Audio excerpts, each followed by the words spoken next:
I'm so happy to be here today sitting with a good friend of mine, Geri Allen, who's the great pianist, educator, band leader, composer. And we're here today to talk to her about her life and her music. Thanks, Geri, so much for coming today. Thank you, Gail, for having me. Oh, it's my pleasure. Pittsburgh, as you know, people always talk about how this is such a great jazz city. Mm-hmm. But you're from Detroit. I mean, what was it like growing up in Detroit? That city's known for music of all kinds. Yeah, well, you're right. Pittsburgh is a great jazz town, and the legacy here is, just, it's endless. I mean, you could go deeper and deeper and deeper. And it's really impacted the history of the music and continues to.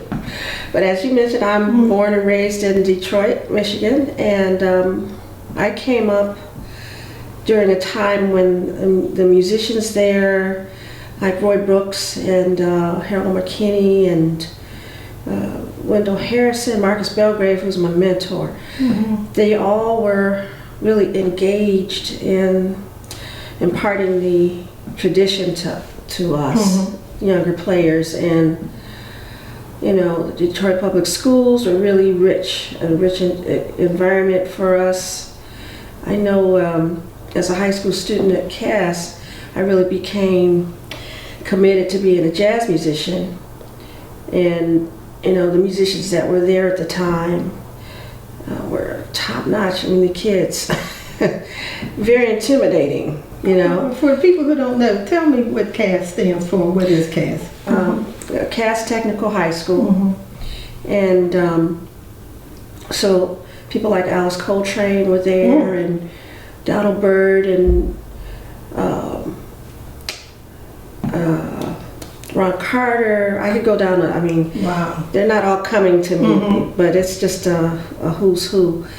So that school still had the reminiscences of all of that greatness. And so I remember in high school, Donald Byrd came back to school to spend time with us in the jazz ensemble.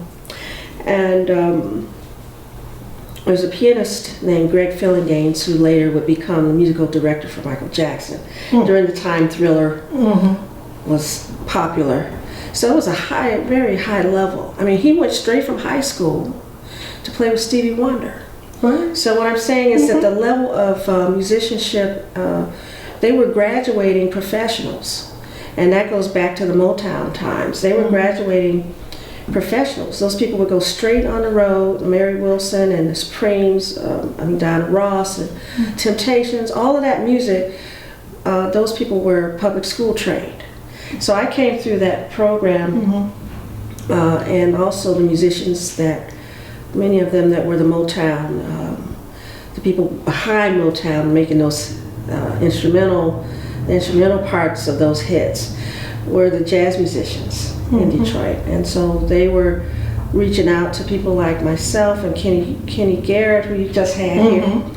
I can go through a list of young musicians that came through that rigor from just these musicians just wanting to give it up. I mean, it wasn't like a formal brick and mortar setting necessarily. It was just, what we call learning on the streets.